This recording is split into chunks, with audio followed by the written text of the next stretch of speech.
So what's going on, everybody? Welcome back to my channel. Well, today I wanted to have a discussion video, which I haven't really done one in a while, but I wanted to talk about Gobblegums in Black Ops 3 and whether they're overpowered. I could also be talking about Fate and Fortune cards in Infinite Warfare if you wanted to apply the same sort of thing to that game as well. But really I wanted to focus on Black Ops 3 and the Gobblegum system just because it's the way that they have it all set out. It makes Call of Duty a lot of money. I think it made them like 3.6 billion in the year that Call of Duty Black Ops 3 was released. And I don't know how much it's made them since, but I know it's made them a lot more money because of the way that they have their deals and stuff.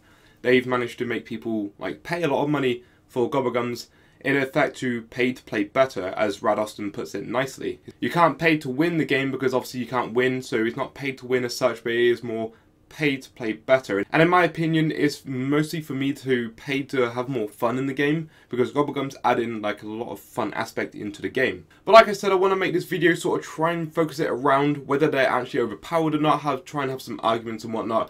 So the initial argument you would have for whether Gobblegums were overpowered or not is the fact that of course they are. I mean, Gobblegums, you have like Perkaholic, profit sharing, shopping free, near-death experience, like all these Gobblegums that will just help you not to die in the game. Like literally self-medication is another one that comes to mind, where it's so, you would call them overpowered because if it weren't for like Gobblegums like near-death experience, if you're using it in solo, then you're literally invincible for those 3 to 4 rounds. Self-medication, you have 3 chances of going down and getting back up, and you'll still keep all your perks. Obviously with Perkaholic, as a lot of you probably already know, that it just gives you every perk on that map. So it's in a way that I can understand where people come from when they say that these Gobblegums are overpowered, because you don't have this back in World at War Black Ops 1 or 2. It's something completely new and it's a different system in Black Ops 3. However, we've all grown to love it. I mean, I think at first when Black Ops 3 first released, people were a little bit confused about these Gobblegums. And admittingly back then, the Gobblegums weren't as useful, I guess, as they are now, you could say, because we didn't have half of these Gobblegums that we have now because of obviously DLC drops and stuff. And obviously this is an opinion-based video. There are going to be some people who believe this is overpowered. There are going to be some people who believe this is not overpowered. I have a friend called Vance who he thinks that Gobblegums are not overpowered. I'll be talking about some of his points that I've seen in a video that he talks about it. But I want to say right now that my opinion on Gobblegums is that for the most part they're okay. I don't think they're overpowered, but there are definitely some Gobblegums that are super overpowered. That's basically my opinion. If you forget about the 11 Gobblegums that are these ultra rare megas or whatever they're called, they're not really that overpowered. As soon as you add those into it, then they become a bit more overpowered. But it depends how you play. If you're playing seriously and you're using those Gobblegums, then yeah, I guess they could be overpowered. But if you're playing for a bit of fun, like I do in a lot of my games, so you'll see in my gameplay, sometimes I'll use like raindrops and self-medications and near-death experiences and Perkaholics and stuff. It's literally, I do that a lot in solo because it's a lot of fun. You may know Vance from quite a lot of videos I've done with him before, like live streams and whatnot. If you want to go ahead and check his channel out, then it is down in the description below. He doesn't actually know I'm like talking about him right now, plugging his channel. But anyway, he did a video with Codaholic, aka Matt. And his video is pretty long. It's a podcast, basically. I think it's the first episode of Matt's new podcast, which is called Podaholic, I believe. But anyway, in the beginning of that video, as I was watching it, they were talking about Gobblegums and are they overpowered. I think literally that was the very first topic of the podcast after they do the introduction. His opinion is that no matter what Gobblegum you have, you still need to have the skill to play at that level. So for instance, if you have Round Robin, I think Matt actually discussed about how Glitching Queen and some of her friends, as an experiment, they were doing a live stream, and all 4 of them were at Gobblegum machines and they kept on using Round Robins. They all had like 90 Round Robins each or something. And all of them managed to get to over like round 200 plus, because I actually watched the live stream at the time. And then Matt also brought it up in the video, which I was glad he did, because that's when it becomes game breaking, when something like that happens, in my opinion.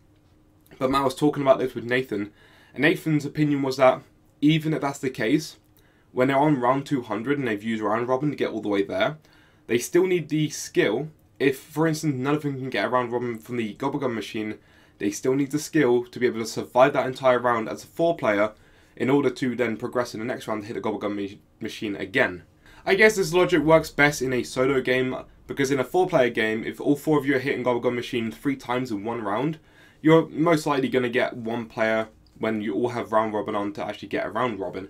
But his point is that basically, like, if you get to a round, like say if I'm on round 50, and I'm trying to hit for a self-medication or a Perkaholic and I don't get them, I've then got to have the skill to survive the entire round without using those Gobblegums that I'm after. And then next round hopefully I'll get them, and if not then I have to survive round 51, etc, etc. And I get his point. That's actually a pretty good point, because Gobblegums don't just make you invincible. I know there's near-death experience, which obviously is the closest one, but obviously you can go down a load of times and then you still get back up. But other than that, like one Gobblegum that only lasts for like 4 rounds, they don't make you invincible. And Nathan and Matt was also talking about how if you're a player and you can get to say round 150 with Gobblegums, you're a pretty good player even though you've used Gobblegums to help you along the way. They're a little boost to help you obviously be better at the game. Then hopefully in the future you'll be able to get to that point again, like to round 150, but without using Gobblegums. But if you're a player who can actually get to that round without the use of Gobblegums, even though both players got to that round 150 or whatever round you want to use as an example, then the player who didn't use the Gobblegums obviously are going to be a better player because they didn't need that help along the way. I think Rad Austin put it nicely when he said something along the lines of that if you're a new player to Call of Duty, then really these Gobblegums aren't going to help you that much. If your first ever game is going to be on, say, Shadows of Evil, and you don't know what you're doing, but you know sort of how to play zombies, if that makes sense. Like, you're not going to just stand in a corner and turn around. You go to the Gobblegum machine, you understand how it works and everything, you hit a near-death experience, or you hit like a self-medication or something, or even if you get a Perkaholic, you're not going to die in like round 1 or 2. It's very unlikely just because with Perkaholic, for instance, you got the Widow's Wine, so it'll basically kill all the zombies in round 1 or 2 anyway. Whereas if you don't hit that Perkaholic and you're a new player to the game, it's very likely, and I'll tell you what, even being somebody who's played zombies for years and years, I occasionally will go down on round 1 or 2 just by stupid mistakes.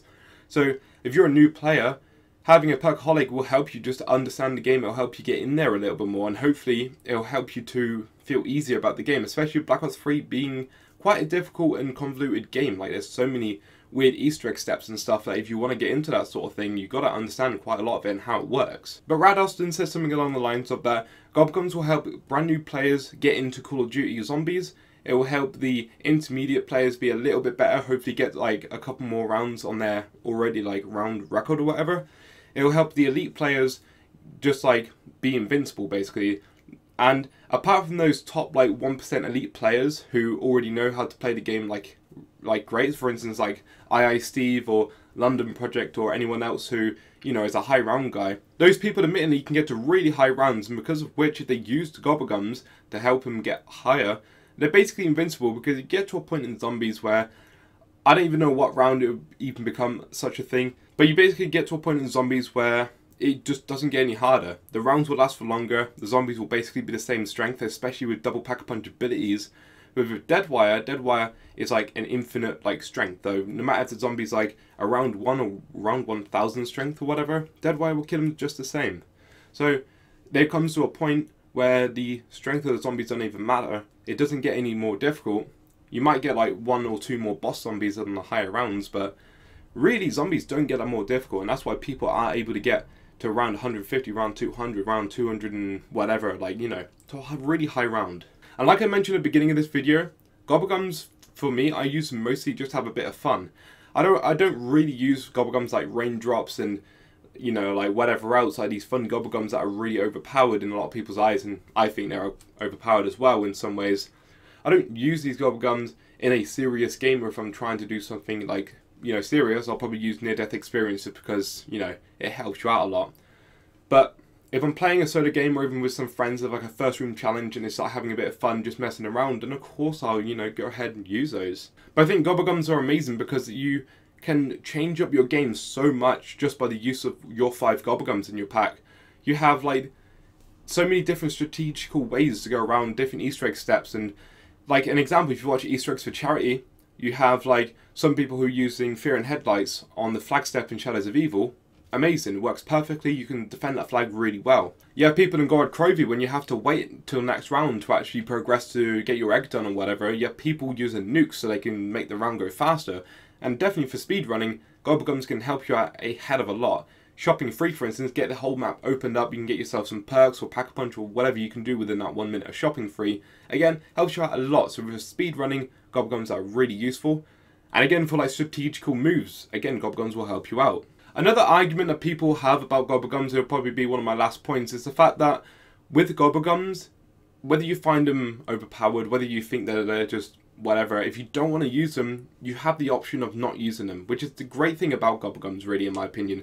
You can do any Easter egg in Black Ops 3, you can do any high round in Black Ops 3, and you could just completely forget about the Gobblegum machine. You don't have to use it, and you also have classic Gobblegums which are no way overpowered, and some of them are just like whimsical, so you obviously just, you know, a little bit of fun to use.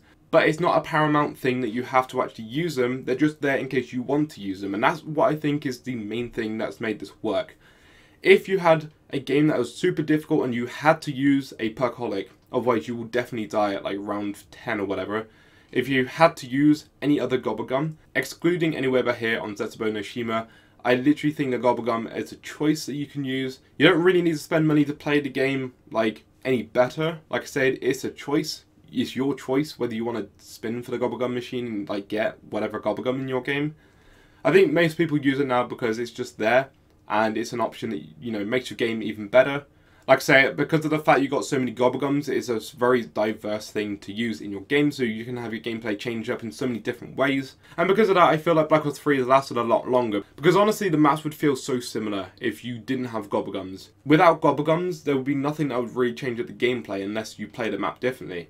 There's a few things you can do in a few maps, but in general, like, it'd be the exact same task, whereas with Gobblegums, you can like go in and change it up a bit. You can have disorderly combats, and then you could just like run around with weapons, not worrying about ammo for like a few rounds or whatever.